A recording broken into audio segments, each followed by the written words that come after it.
দুষ্কৃতিকারী, ষড়যন্ত্রকারী এবং অপরাধী তাদের নাম বের হয়ে আসবে। আমি আপনাদেরকে একটা কাগজ দিয়েছি যে দুষ্কৃতিকারী আক্তার একটা নিম্ন লেভেলের সন্ত্রাসী, একটা হাউস কিউটার ছিল। মাটিকাটা থেকে আপনি দেখেন কত ভর্তি এইখানে এসেছে। আমি যে কাগজটা দিয়েছি সেই কাগজের দ্বিতীয় প্যারাটা দেখেন আপনারা। চৌধুরী আলমকে গুম করার জন্য এই সন্ত্রাসী আক্তার তাকে ধরিয়ে দিয়েছিল। চৌধুরী আলমের ছেলে গুম সংক্রান্ত কমিশনে সে আবেদন করেছে, আন্তর্জাতিক অপরাধ ট্রাইব্যুনালে আবেদন করেছে।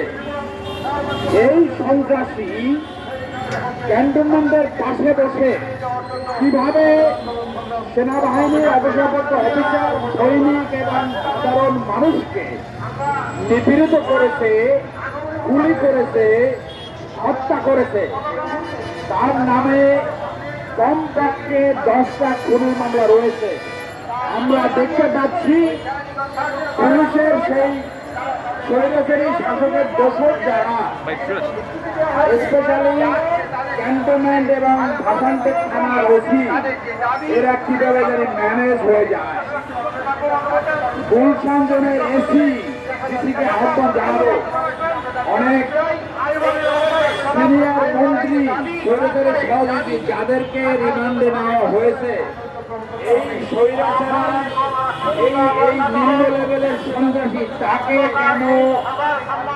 কেন রিমান্ডে নেওয়া হচ্ছে না, এইটা আমাদের প্রশ্ন। তাকে রিমান্ডে নিয়ে সে কত জমি দখল করেছে, কয়জনকে খুন করেছে, কয়জনকে ধর্ষণ করেছে, সেগুলো বাইর করতে হবে। আপনারা জানেন যে একটা কুখ্যাত সন্ত্রাসী ছিল এরশাদ শিক্ষা।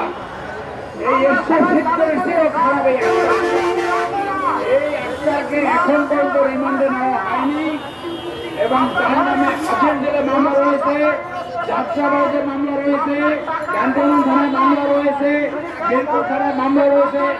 প্রত্যেক থানা প্রত্যেকটি মামলার এবং ওসিকে আমি অনুরোধ জানাবো, আপনারা ইমিডিয়েটলি তাকে রিমান্ডে নিয়ে সঠিক তথ্য বের করে তার সঠিক বিচার করুন। আর বিচার না হলে বাংলাদেশে এই যে গণঅভ্যুত্থান হয়েছে, বিপ্লব হয়েছে, সেই বিপ্লবের উদ্দেশ্য হবে না। এই আন্তর্জাতিক সরকার একটি এই নিম্ন লেভেলের সন্ত্রাসী, নিম্ন লেভেলের একটি জমি দখলকারীকে যদি বিচারের সম্মুখীন করতে না পারেন, তাহলে বাংলাদেশে কোনদিন আইনের শাসন প্রতিষ্ঠা হবে না।